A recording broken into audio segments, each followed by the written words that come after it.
discussion tutorial, I will be creating a Python program named Age to Register for College by using the try statement and the if structure. So first you want to do is explain what you're trying for, which I put try the age.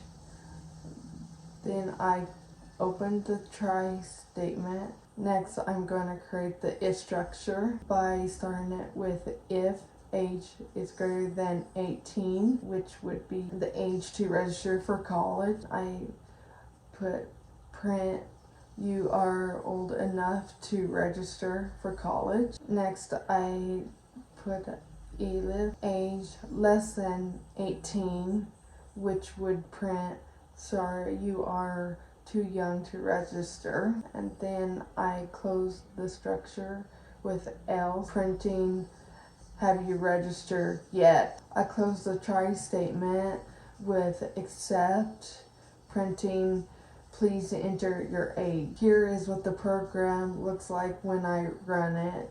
Here it shows the ages that I used for registering for college. First I use 20, which would say you are old enough to register for college.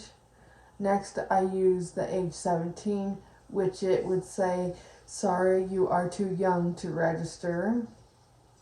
Third, I entered the age 18 and it will say have you registered for college yet, because that is the age that you register at. Last, I put in a name, which the error is saying please enter your age. This program is very simple for someone who is a beginner with Python like myself. Hopefully this helped some people get started with the program.